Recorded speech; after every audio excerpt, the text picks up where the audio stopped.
इस कहानी का नाम है लालची मछुआरा। समुद्र के तट पर एक छोटा सा गांव था।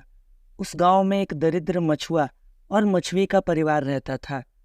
आनंद नामक मछुए के पास दो ही वस्तुएं थीं जिन पर उसकी पैतृक संपत्ति का नाम दिया जा सकता था। वे थी एक जाल और दूसरी नाव। एक टूटी चारपाई और मिट्टी के बर्तन उसके अपने खरीदे हुए थे, जिसे संपत्ति कहा जाना भी आश्चर्यजनक बात थी। आनंद मछुआ दिन भर समुद्र में मछलियां पकड़ता, शाम को नगर में बेच आता, साथ में लाता शाम और अगली सुबह के खाने का सामान।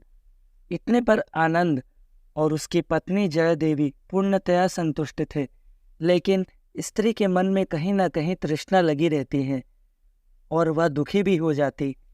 उसकी लालसा रहती वह और उसका परिवार धनवान बने और वह धनवती महिलाओं की तरह रहे।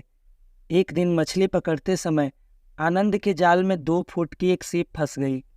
वह उस सीप को घर ले आया। जय देवी ने सीप को देखा तो वह उसे साफ करने बैठ गई। वह उस सीप के आवरण से कई बटन बनाकर बेच सकती थी। उसे एक अच्छी पोशाक की आवश्यकता थी। उसे विश्वास था कि उस सीप के बटनों से वह पोशाक खरीद सकेगी। उसने सीप को साफ करने के लिए जैसे ही खोला, उसमें एक अंडाकार मोती निकला। मोती देखकर वह बहुत प्रसन्न हुई। अचानक मोती में से आवाज आई, मुझे मत बेचो, अपने पास ही रखो।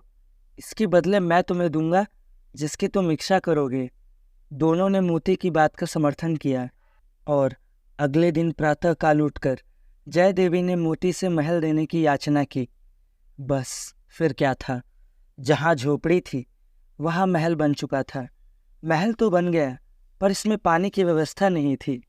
अगले दिन पत्नी के कहने पर आनंद ने मोती से कहा कि महल में पानी की व्यवस्था हो जाए। उसी समय वहाँ एक बढ़िया नलकूप बन गया। परंतु जब वे महल में रहने लगे तो उन्हें कपड़ों की आवश्यकता हुई। उसने अगले दिन मोती से सुंदर वस्त्रों की मांग की। महल की अलमारियां कपड़ों से भर गई। एक रात की बात है, जय देवी आनंद से बोली, स्वामी, इतने सुंदर महल में यह टूटी चारपाई शोभा नहीं देती। मोती से कहो महल में पलंग और कुर्सियां सजा दे। आनंद ने झेपते हुए कहा, कितनी बार मांगो उससे, उसमें अवश्य कोई देवता रहता है। वह विचार करता होगा कि किसी लालची से वास्ता पड़ा है। इसमें लालच की क्या बात है जी? ये तो हमारी आवश्यकताएं हैं। उठने बैठने और सोने के लिए इन चीजों की आवश्यकता होती ही है ना। जय देवी बोली। आनंद ने अगले दिन ग्लानि भरे भाव से मोती के सामने अपनी मांग रखी तो महल में पलंग, कुर्सियों तथा अन्य आवश्यकताओं की वस्तुओं का ढेर लग गया। अच्छे बर्तन और गहने भी आ गए। किंतु जीविकोपार्जन के लिए आनंद मछलियां पकड़ता था।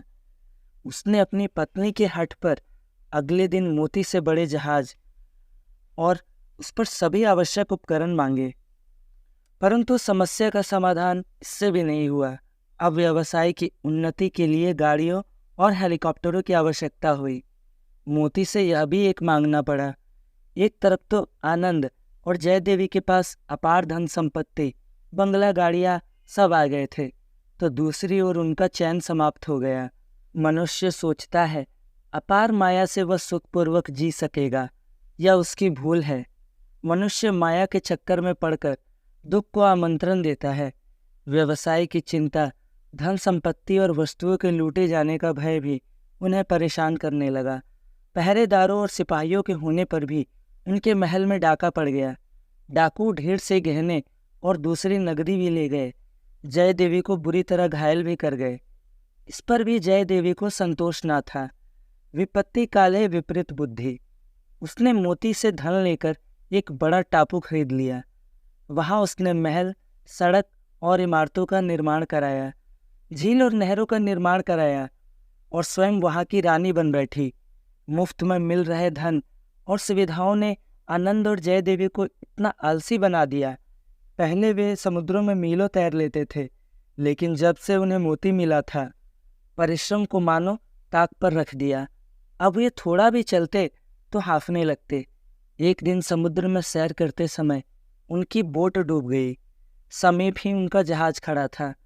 उन्होंने तैरकर वहां पहुंचने का प्रयास किया। लेकिन जल्दी ही वे थक गए। उनकी सांस फूल चुकी थी और वे चिल्ला भी नहीं सके। अंत में वे डूब गए।